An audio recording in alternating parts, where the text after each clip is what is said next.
소시오패스의 불편함이 내 문제? 해악은 거의 스스로를 해악이라고 선언하지 않는다. 대부분의 경우 그것은 거의 인식되지 않을 만큼 미세한 불균형으로 도착한다. 처음에는 차이가 우연처럼 느껴진다. 누가 더 자주 연락을 시작하는지, 누가 먼저 사과하는지, 누가 일정을 조정하는지, 누가 자세히 설명해야 하고, 누가 모호한 상태로 남아도 되는지. 이 각각의 순간들은 단독으로 보면 의미 있어 보이지 않는다. 성격, 상황, 혹은 호의의 문제로 쉽게 설명된다. 바로 그렇기 때문에 이것들은 효과적이다. 소시오패스적 역학으로 형성된 관계에서는 비대칭이 조용히 자라난다. 한 사람은 점점 더 많은 명확성, 더 많은 안심, 더 많은 노력을 제공하게 된다. 다른 한 사람은 존재감, 자신감, 그리고 간헐적인 승인만을 제공한다. 이 교환은 불공정하게 느껴지지 않는다. 고정된 구조가 아니라 일시적이고 상황적인 것으로 느껴지기 때문이다. 때로는 관대함처럼 보이기도 한다. 사람들은 관계가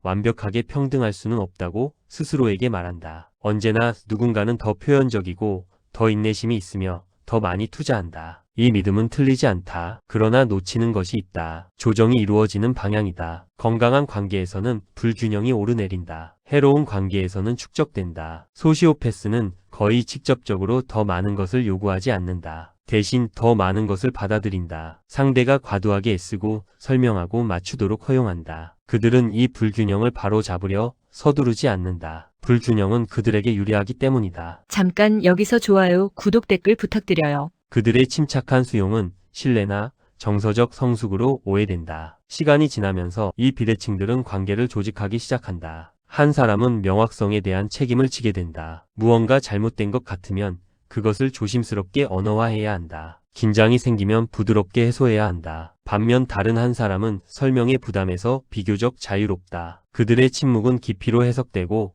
거리감은 침착함으로 받아들여진다. 이 분리는 점진적으로 형성되기 때문에 자연스럽게 느껴진다. 어떤 합의도 없고 규칙도 명시되지 않는다. 각각의 작은 조정은 고립된 상태에서는 합리적으로 보인다. 그러나 그것들이 모이면 책임이 한 방향으로 흐르는 패턴이 만들어진다. 결정적으로 더 많은 책임을 지는 사람은 종종 그것을 자발적으로 하고 있다고 믿는다. 자신을 공감 능력이 뛰어나고 유연하며 정서적으로 숙련된 사람으로 인식한다. 이를 감당할 수 있는 자신의 능력을 자랑스럽게 여긴다. 불균형은 미덕으로 재해석된다. 한편 소시오패스는 취하는 것처럼 보이지 않으면서 이익을 얻는다. 그들은 노골적으로 이기적이지 않다. 상호성을 완전히 거부하지도 않는다. 단지 불균형을 알아차리지 못하는 것처럼 보이거나 알아차리더라도 긴급하게 다루지 않을 뿐이다. 이 모호함은 그들을 보호한다. 문제가 제기되면 의도가 없었다고 그럴듯하게 부인할 수 있다. 그 결과 불편함은 이름 붙이기 어렵게 남는다. 명확한 피해는 없고 점점 커지는 피로감만 있다. 관계는 적대적이지 않지만 무겁다. 학대적이지는 않지만 소모적이다. 부담을 느끼는 사람은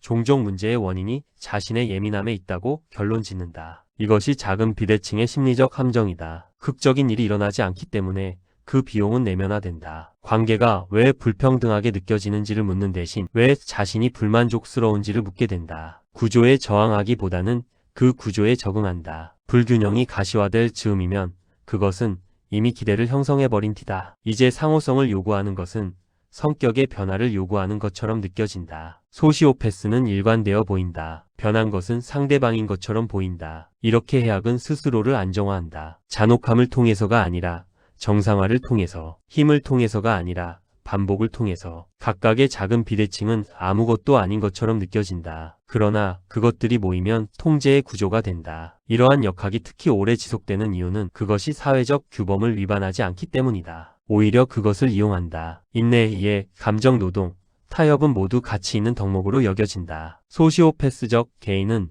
이러한 미덕의 수혜자로 자신을 위치시키면서 그 비용에서는 거의 면제된다. 관계는 붕괴하지 않는다. 그저 가라앉는다. 그리고 그 가라앉음 속에서 불평등은 보이지 않게 된다. 한편 불편함은 종종 무언가 잘못되었다는 첫 번째 신호다. 그러나 소시오패스적 역학 속에서 불편함은 거의 명확성으로 이어지지 않는다. 대신 그것은 내면으로 되돌려진다. 처음의 감각은 모호하다. 대화 이후 남는 찜찜함, 상대의 말이 무엇을 의미했는지에 대한 자녀적인 혼란, 표면적인 친절과 어울리지 않는 미묘한 긴장감, 노골적인 적대가 없었기 때문에 이 불편함은 정당하지 않은 것처럼 느껴진다. 사람들은 자신의 인식을 신뢰하라고 배운다. 그러나 그 신뢰에는 한계가 있다. 그 선을 넘어서면 합리적이어야 하고 유연해야 하며 스스로를 점검해야 한다고 배운다. 소시오패스는 바로 이 도덕적 교육에 의존한다. 그들은 당신의 경험을 부정할 필요가 없다. 그것이 과장되었을지도 모른다고 암시하기만 하면 된다. 이 재해석은 대개 부드럽게 시작된다. 치켜 올려진 눈썹,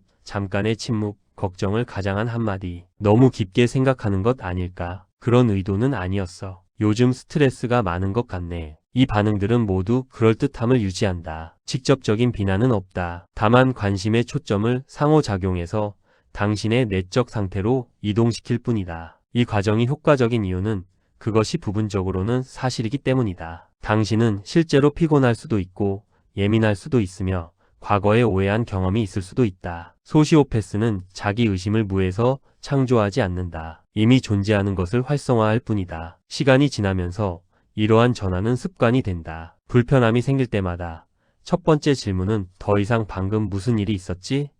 가 아니라 왜 내가 이렇게 반응하지?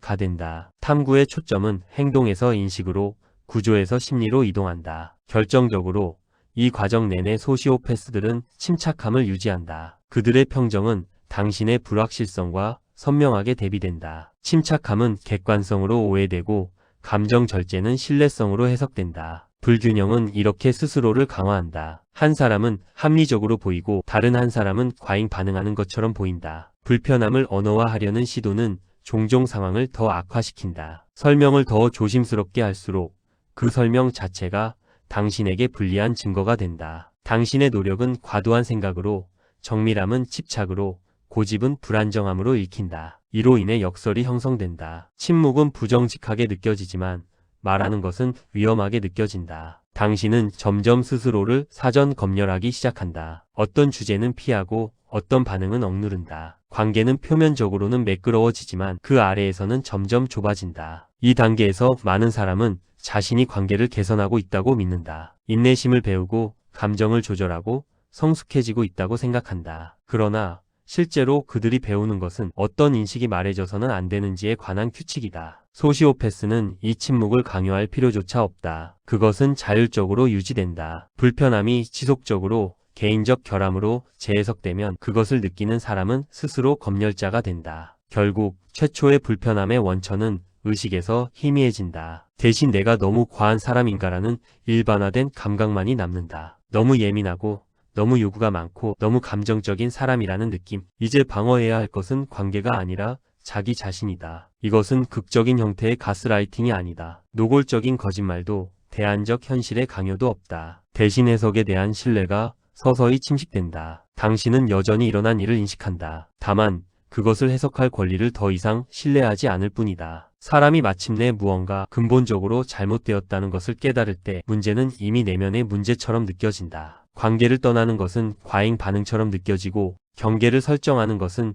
공격처럼 느껴지며 변화를 요구하는 것은 비합리적으로 느껴진다. 이렇게 해악은 보이지 않게 된다. 숨겨져서가 아니라 번역되기 때문에 관계적 불편함으로 시작된 것이 서서히 개인적 무능함으로 다시 쓰인다. 그리고 그 번역이 완성되는 순간 통제는 더 이상 행사될 필요가 없다. 이미 내면화되었기 때문이다. 감사합니다. 좋아요, 구독, 댓글 부탁드려요.